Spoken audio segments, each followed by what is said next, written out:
Hey guys, what's up? It's Carson. Welcome back to my channel. If you are new here, I make writing related content primarily, and today I'm going to talk about how to keep your perfectionism from stunting your creativity. Just like my writing historical fiction video, this video was suggested by a subscriber here, so if this isn't your cup of tea and you're gonna leave, totally understand, but if you have a video that you want me to do, please leave it in the comments down below because I love getting your requests and I love putting together these videos for you. It brings me a lot of joy to feel like I am actually helping you guys with what you guys want help with or advice from or just to chat about something, so let me know and I can absolutely do those for you. Anyway, getting into today's content, perfectionism versus creativity. I am probably as perfectionist as they come. I like things a certain way. I like things to be right. I like things to be perfect. And that's really hard when you're writing because so much of what you're writing is not going to be perfect. But today I have 7 tips that generally work for me that I want to suggest to you guys if you're really struggling with how to get over your perfectionism and just be creative. So my first tip is to create a judgment-free zone. What I mean by that is to have a certain area where you can write whatever you want and you don't judge yourself for it. It's totally fine if it sucks, if it's messy, it's just scrap paper. And it doesn't have to be physical paper, it can be just one document on your Google Drive or your Scrivener or your Microsoft Word, just being like practice, brainstorming, and you can throw things in there and you're not going to organize it, you're not going to judge yourself for it. It is a judgment-free zone. For me, I have a whole packet full of papers, and basically what this is it's some lined paper, it's some white paper that I just scribble on. And it doesn't need to go in the right direction, and it doesn't need to be pretty, and it doesn't need to even make sense, but it is my judgment-free zone. And I just binder clip it together, and when I'm done I put it away, and I don't need to go back and make it perfect. I don't need to rewrite the notes somewhere. They're just my scraps of paper. But you can also do that in, you know, like I said, a Microsoft document. You could do it in a notebook if you want to have just a notebook where you can write down your thoughts.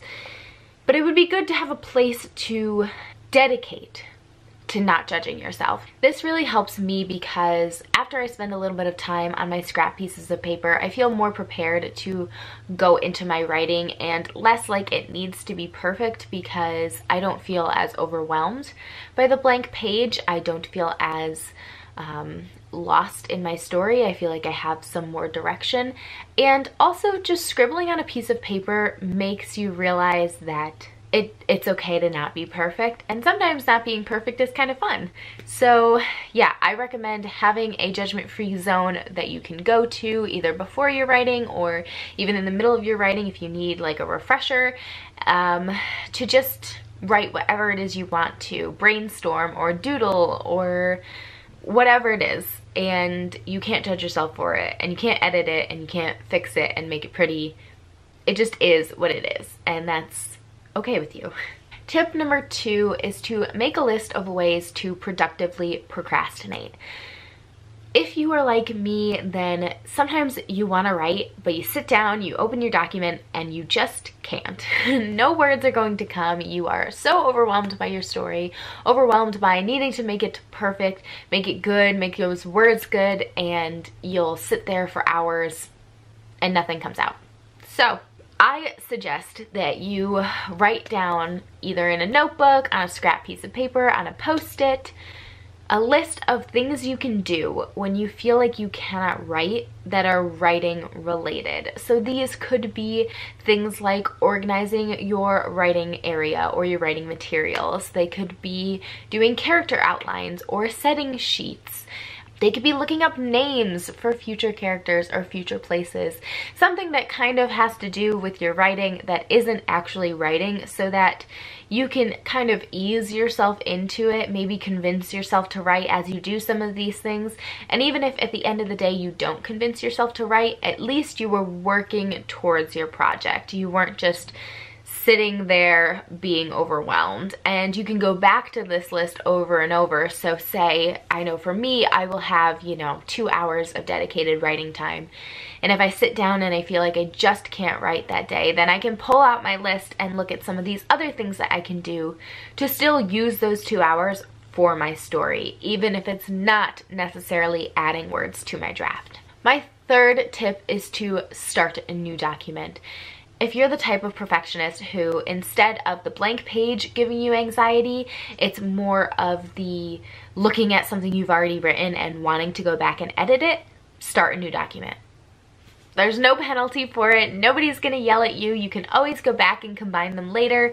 Just start a new document. Don't even go look at it. Just have a new clean slate right there for that day, and then at the end of the day, go and put it wherever it needs to be without looking too much at those words, because I know that some perfectionists can get overwhelmed by looking at the words that they wrote yesterday or the day before and wanting to fix them and edit and make those perfect before they move on. Just start a new document. Tip number 4 is, if you don't want to start a new document and you do want to edit as you go, plan your perfectionism.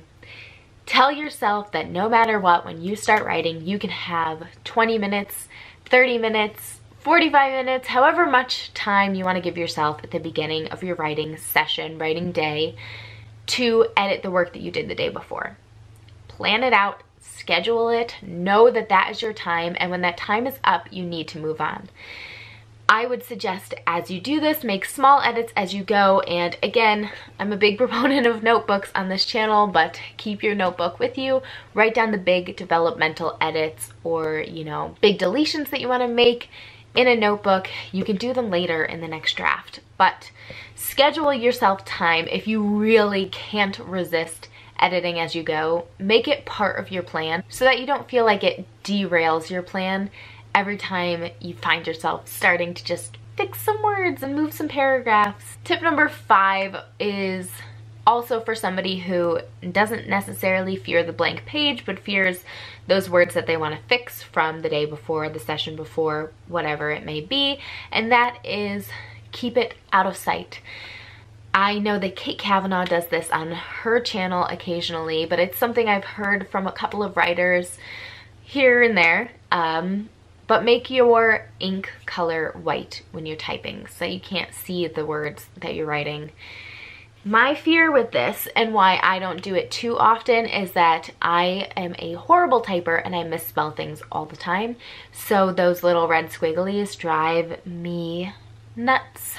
But that way you can continue writing, have the ideas flowing, and just not be so caught up with how it looks and reads on the page. I know sometimes I fall into that where I feel like I've had a lot of paragraphs of the same length right next to each other. Is that too redundant? Should I add some more little paragraphs? Should I take some sentences out of the big paragraphs to make them little paragraphs? Just don't look at it. Keep it out of sight. Make the ink white and continue writing without being so distracted by the actual words that are, coming out on the computer screen. Tip number 6 is to shut it down. I am so horrible at this. I will leave my Scrivener document open on my computer 24/7, which I don't think is a good thing, because that means that every day when I'm finished writing, anything else that I do on my computer, every time I close it, I see my writing. I see that little document open at the end. I feel like I should go over and fix some things or add to it, or I didn't write enough. Do your writing session, close your document. You don't need to look at it for the rest of the day. You don't need to keep going back to it. Resist the urge to go back and fix that thing that was nagging at you. Everybody has things to do every day that are not writing related. So when you do your writing time, when you put in that effort for the day, close it and you can start again tomorrow. And my final tip, tip number 7, is to switch it up.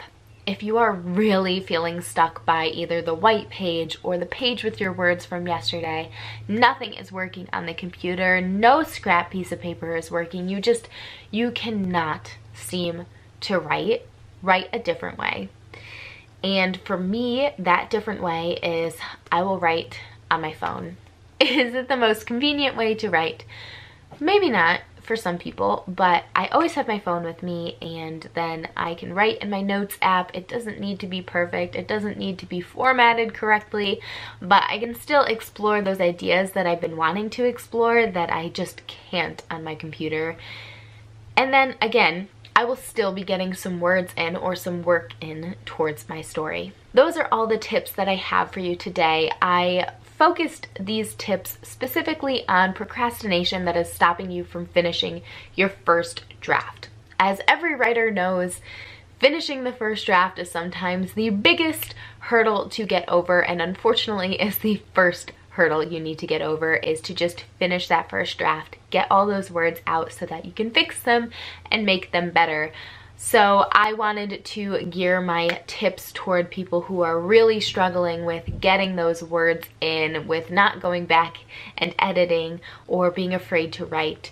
If you want further videos on perfectionism with editing or perfectionism in later drafts, let me know down below. If you are a subscriber here and you've been watching my videos, you know that I am drafting a book while I'm editing another book, and so I do understand both sides of the coin there. If you guys want that video, let me know and I will make that for you. I hope these tips were helpful. If you have your own tips that I did not mention, please leave them in the comments down below for me and your fellow writers to benefit from your experience and your advice. That is all for this video today. I will see you guys on Tuesday, where I get creative in a different way than just writing. I have really been enjoying giving you guys a little bit of a sneak peek as to what the next video is going to be, so I think I'm going to continue doing that. But that's all I'm going to say for the Tuesday video. I will see you guys then. If you like what you saw and you want to see more from me, please subscribe down below. I would love to have you guys here, and I'll see you on Tuesday. Bye!